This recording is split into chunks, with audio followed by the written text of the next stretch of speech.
We go to Los Angeles, where we're joined by journalist Greg Palast, Puffin Foundation Fellow for Investigative Reporting. His recent article, Rubio's Billionaire Wins Ransom from Argentina. Greg Palast, explain. Well, what happened is that Paul the Vulture Singer, who I've been following him for BBC and for Democracy Now! For about 9 years. This is the guy he's called the Vulture, not just by Argentina. He's known by that by his friends in the banking industry. He grabs old debts of dying nations, dying companies, even dying people.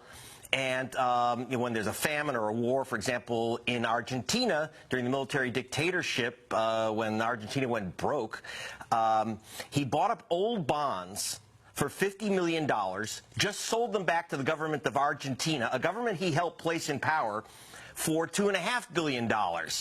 And he did this through what the Argentine government and the United States Treasury call extortion.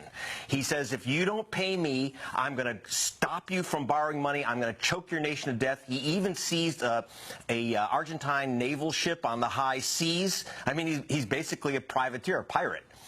And what's important about what's coming up in this election, the reason he influenced the Argentine election was to get a puppet president who would write him a check which would give him a 10,000% profit. He's looking for the same in the United States. Paul the Vulture Singer is the #1 donor to the Republican Party. Not the Kochs, by the way, Paul Singer. He's the #1 donor to American Crossroads, run by Karl Rove, which is basically your racial vote suppression on an industrial scale operation. So why is he involved in the U.S. elections? Because during his attack on Argentina, the Secretary of State, working with the President, the Secretary of State sent her lawyers into a U.S. federal court and said, don't force Argentina to pay off this guy. She tried to stop the extortion on Argentina. And the president joined her in the U.S. Justice Department. And she even said, her lawyers said, that Paul Singer's business model is a threat to the entire world financial order. This guy is like a kind of financial terrorist, actually. And that's what Hillary Clinton accused him of. By the way, Bernie Sanders has taken a similar, very tough position against these vulture financiers. So Paul Singer, this issue of Argentina ain't just 11,000 miles away, Amy and Juan.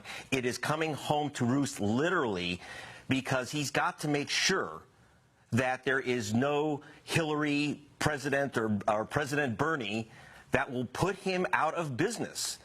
Hillary's action will probably cost him $500 million or $1 billion, and he wants blood, and he wants his guy in the White House. Which means anyone but Bernie, anyone but Hillary. But Greg, so why did he come behind Marco Rubio? Because obviously in Donald Trump, Trump is a candidate who's never seen a bankruptcy he didn't like. But on what basis did he go behind Rubio? Well, Rubio did his work for him. Rubio made an unethical, frankly, it horrified a lot of people. He made direct approaches to the State Department on behalf of his top donor. Paul the Vulture Singer is the #1 donor to Marco Rubio.